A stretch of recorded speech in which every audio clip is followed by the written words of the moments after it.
చాలామంది pregnant mothers madam తుమ్మినా దగ్గినా urine తెలియకుండా leak అయిపోతుంది, చిన్న చిన్న డ్రాప్స్ లాగా వచ్చేస్తుంది, వాష్రూమ్కి వెళ్ళేలోపు కంట్రోల్ చేసుకోలేకుండా ప్యాంటీ తడిచిపోతుంది అని కంప్లైంట్స్తో వస్తుంటారండి.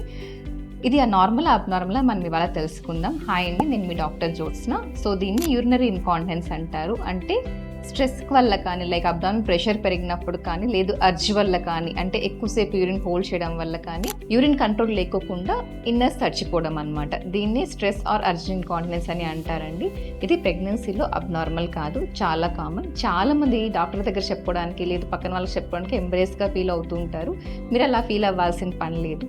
ఎందుకు వస్తుంది? బేబీ పెరిగే కొద్దీ హెడ్ కంప్రెషన్, లేదు బేబీ పార్ట్స్ బ్లాడర్ మీద కంప్రెషన్ వల్ల, ప్రెగ్నెన్సీ హార్మోన్స్ వల్ల, మీ పెల్విక్ మజిల్స్ వీక్ అవ్వడం వల్ల, యురెథ్రల్ టోన్ ఇవి తగ్గడం వల్ల మీరు ఆ బ్లాడర్ హోల్డింగ్ కెపాసిటీని కొంచెం తగ్గిస్తుంది. దానివల్ల డ్రిబ్లింగ్ ఆఫ్ యూరిన్ అనేది జరుగుతుంది.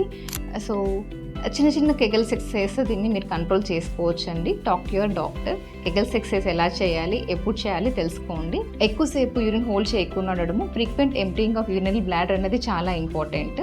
But when to consult a doctor. ఈ యూరినేషన్ అనేది బర్నింగ్గా ఉన్నా, ఫీవర్ అనిపిస్తున్నా, లేదు పెయిన్ఫుల్గా ఉన్నా కూడా వెంటనే మీ డాక్టర్ని కలవండి.